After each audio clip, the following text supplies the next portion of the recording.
हाँ, सुप्रभात बच्चों। बच्चों, आज हम पाठ जो पढ़ेंगे कि पाठ का नाम है जब मैंने पहली पुस्तक खरीदी, जिसके लेखक हैं धर्मवीर भारती। बच्चों, यह जो पाठ है आपके मतलब कि गवर्नमेंट की तरफ से इस पाठ को रिमूव किया गया है, लेकिन इस पाठ में क्या है इसके बारे में हम लोग पढ़ेंगे। बराबर जानकारी हमें रखनी बहुत जरूरी है। तो बच्चों, इस पाठ में मतलब कि जो धर्मवीर भारती हैं लेखक, तो लेखक और साहित्यकार बनने वाले व्यक्ति को बचपन से ही क्या होता है, पढ़ने का बड़ा शौक होता है। और धर्मवीर भारती को भी भविष्य में साहित्यकार उन्हें बनना था, इसलिए वो बचपन से ही उन्हें पढ़ने का बड़ा शौक था। तो इस पाठ में जो उनकी मतलब कि रचनाएं जो लिखी है उन्होंने, कि लेखक अपने उसी शौक की चर्चा इस पाठ में की है। ओके, तो देखते हैं कि जिस तरह से आप लोगों को हर एक का शौक अलग अलग होता है। किसी को गाने का शौक है, किसी को खेलने का शौक है, किसी को पढ़ाई का शौक है, किसी को डिजाइनर का शौक है। तो हर एक व्यक्ति क्या होता है, अपना अपना शौक, अपनी अपनी हॉबी होती है। बराबर, तो देखते हैं इस पाठ में कि लेखक का जन्म मतलब लेखक के परिचय के बारे में जानकारी प्राप्त करते हैं।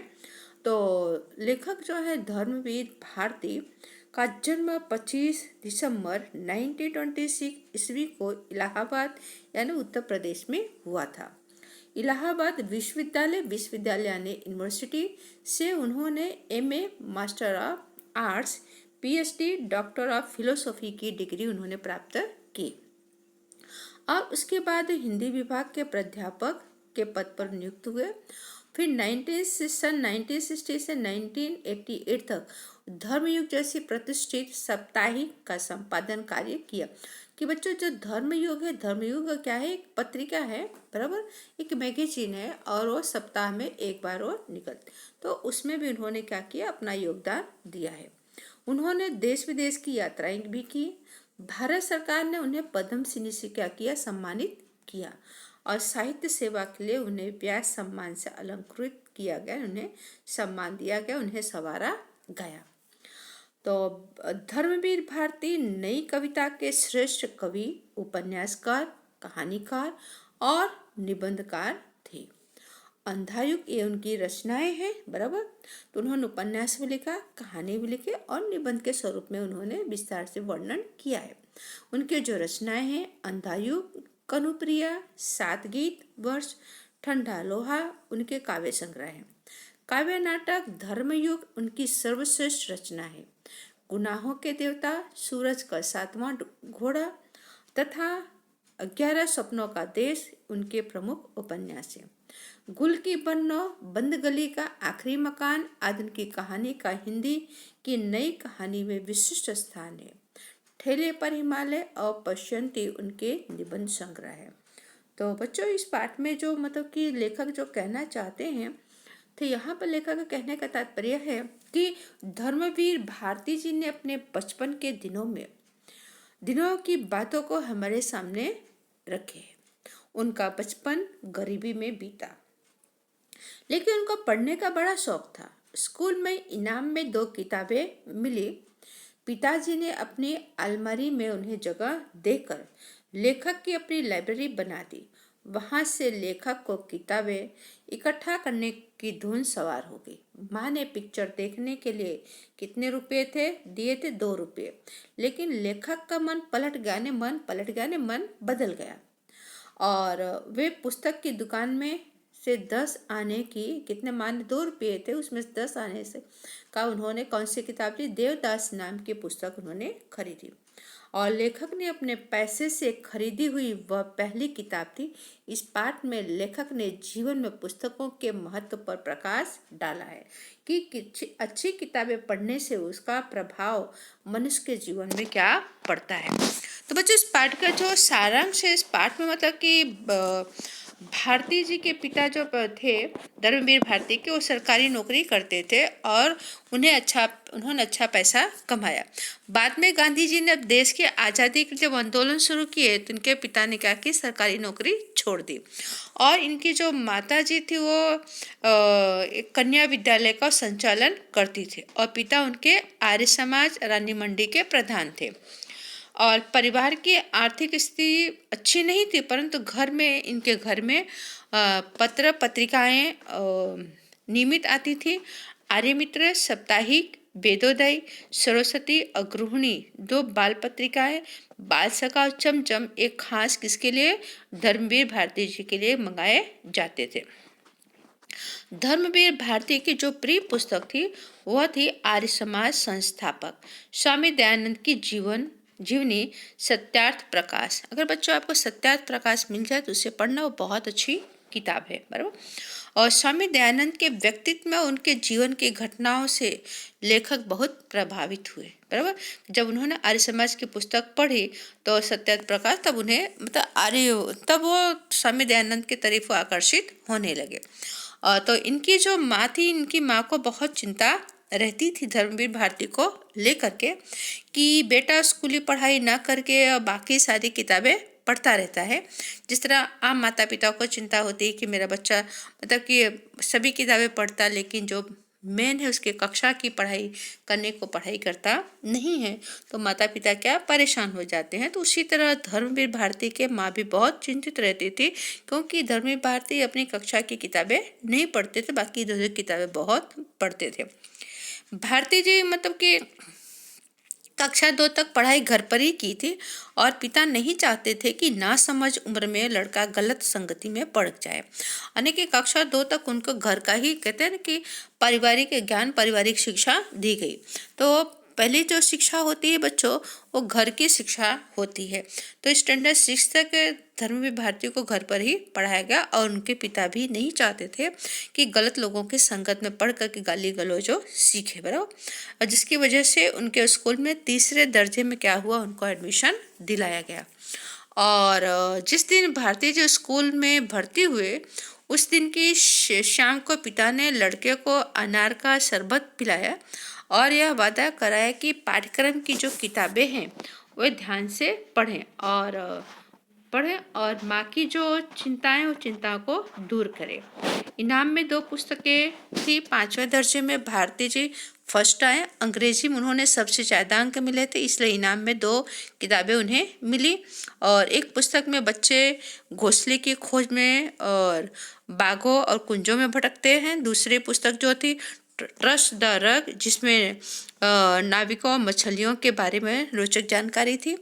और पिता ने अपनी अलमारी में, जब उनके 2 किताबें मिली तो उनके पिता ने अपनी अलमारी में जगह दी और उन्हें वहाँ पर अपनी लाइब्रेरी बनाना शुरू कर दिया।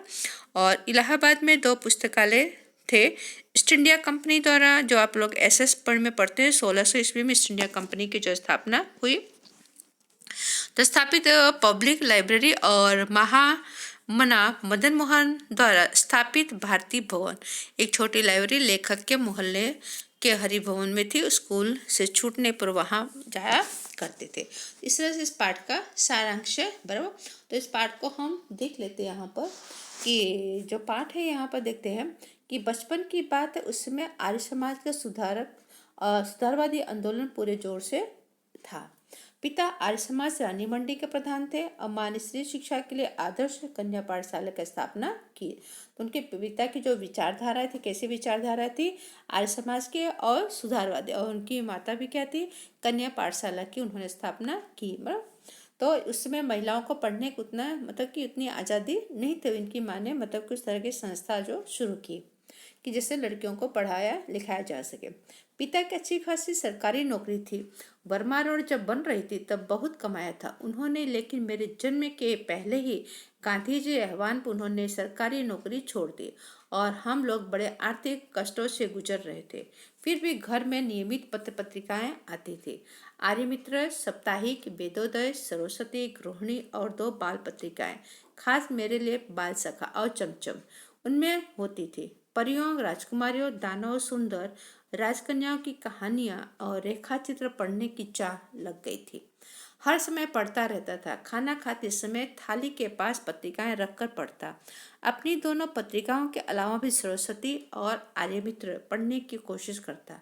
घर में पुस्तकें भी थी, उपनिषदों और उनके हिंदी अनुवाद, सत्यार्थ प्रकाश के खंडन मंडन वाले अध्याय पूरी तरह समझ में नहीं आता था, पर पढ़ने में मजा आता था।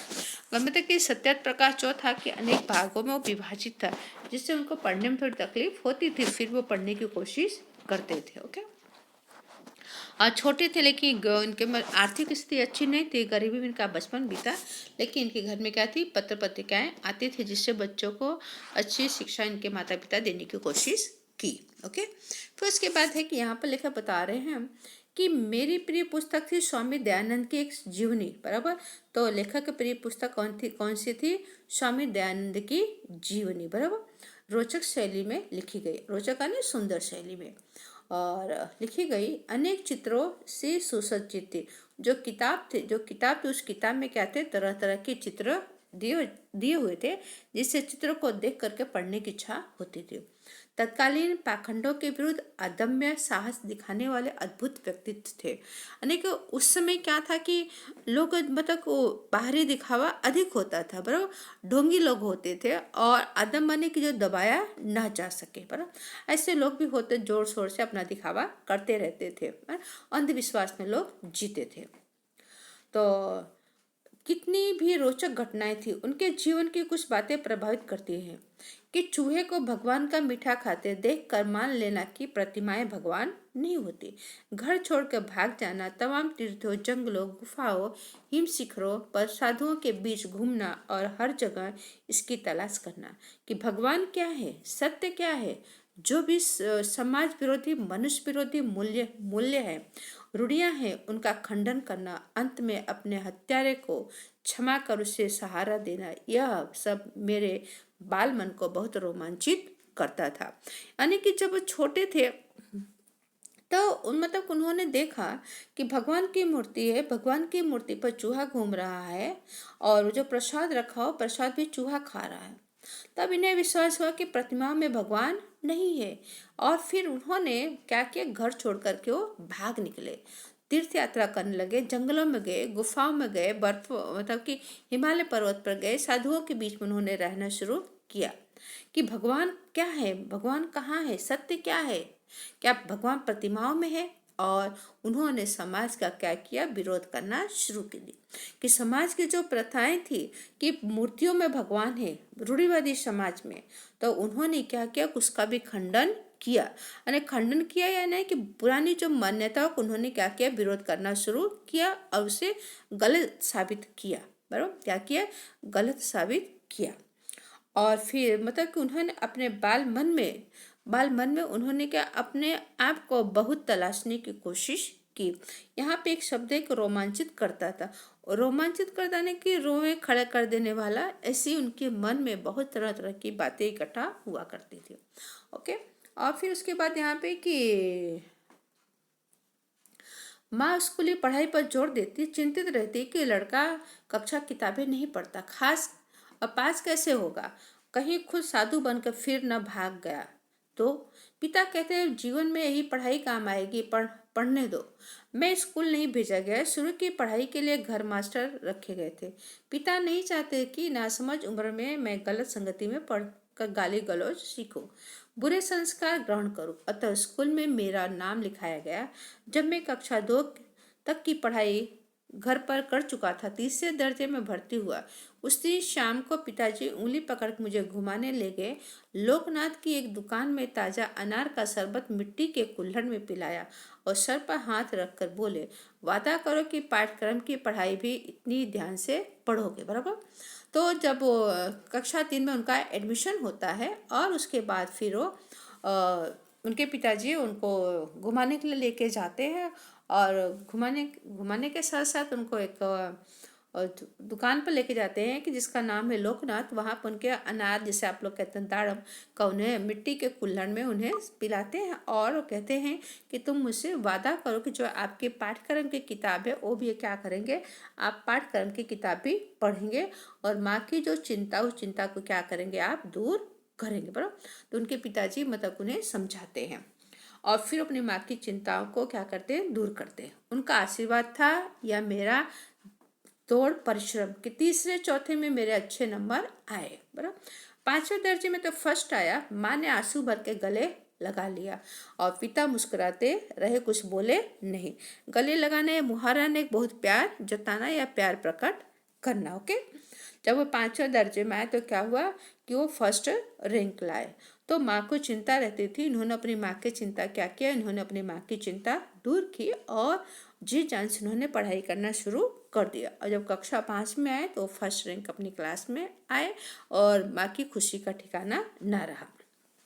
और उसके बाद अंग्रेजी में मेरे नंबर ज़्यादा थे, अतः स्कूल में इनाम में 2 अंग्रेजी किताबें मिली थी। एक में 2 छोटे बच्चे जो किताब थी घोंसले की खोज, बागों और कुंजों में भटकते थे हैं, और इसी बहाने पक्षियों की जातियाँ, उनकी बोलियाँ, उनके आदतों की जानकारी उन्हें मिलती है। किसमें मिली? पहले जो किताब थी, बराबर, कि पहले जो किताब थी अंग्रेजी में किताबें थी और उसके अंदर की मतलब कि जो पक्षी जो होते, पक्षी घोंसले में और उनके बागों कुंजों, अब पक्षी कैसे भटकते हैं और पक्षियों में कौन कौन सी जातियाँ, उनकी बोलियाँ, इन सभी की जानकारी उसमें मिली।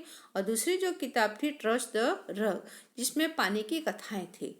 कितने प्रकार के होते हैं, कौन कौन से माल लाते हैं समुद्री, बराबर, कहाँ ले जाते हैं, नाविकों की जिंदगी कैसे होती है, कैसे कैसे जीव मिलते हैं, कहाँ वेल होती है, कहाँ शार्क। ये दोनों किताबें उनके क्या इनाम में मिले जब कक्षा 5वीं में क्या फर्स्ट रैंक आए तब। ओके, तो इन 2 किताबों ने एक नई दुनिया मतलब क्या किया, इनके जीवन को बदल दिया। खोल और पक्षियों से मेरा आकाश और रहस्यों से भरा समुद्र। जब 2 किताबों मुझे मिली, उन किताबों को मैंने पढ़ा तो जो पक्षियाँ क्या खुले आकाश में घूमते रहते हैं, और फिर समुद्र का रहस्य कि समुद्र की गहराई कितनी है और समुद्र में तरह तरह के कितने सारे मतलब कि माल सामान का ले जाना, और समुद्र के अंदर कितने तरह तरह के मतलब कि और जीव रहते हैं, उस सब को जानकारी प्राप्त हुई। एक राज उन्हें पता चला समुद्र के अंदर का। अलमारी के एक खाने में अपनी चीजें हटाकर जगह बनाई गई और मेरे दोनों किताबें उसी खाने में रख कर कहा, आज से यह खाना तुम्हारी अपनी किताबों का है, यह तुम्हारी लाइब्रेरी है, यहाँ से आरंभ हुई उस बच्चे की लाइब्रेरी। आप पूछ सकते हैं किताबें पढ़ने का शौक तो ठीक, किताबें इकट्ठी करने की शरक क्यों सवार हुई, पर तो उसका कारण भी बचपन का एक अनुभव। और फिर इलाहाबाद भारत के प्रख्यात शिक्षा केंद्र में एक रहा है। ईस्ट इंडिया कंपनी द्वारा स्थापित पब्लिक लाइब्रेरी से लेकर महामना मदन मोहन मालवीय द्वारा स्थापित भारतीय भवन तक अपने मोहल्ले में एक लाइब्रेरी थी, हरिभवन। स्कूल से छुट्टी मिली कि उनमें से आकर अध्ययन करता।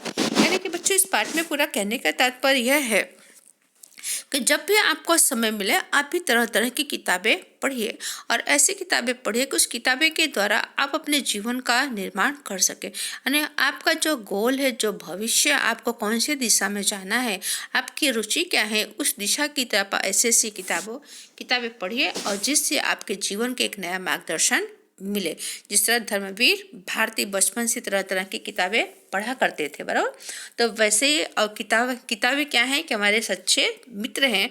और क्योंकि किताबें ही पढ़ करके हम अपने जीवन को क्या करते हैं, अपने जीवन का निर्माण करते हैं। और जैसी हम अच्छी अच्छी किताबें पढ़ेंगी वैसी हमारी सोच भी कैसी होगी, बहुत अच्छी होगी। ओके बच्चों, यहाँ पे इस पाठ की चर्चा समाप्त हुई, बराबर। और इस पाठ के प्रश्न के उत्तर भी मैं लिखकर भेजूँ, उससे भी आप अपने नोट में लिख डालिए। Thank you.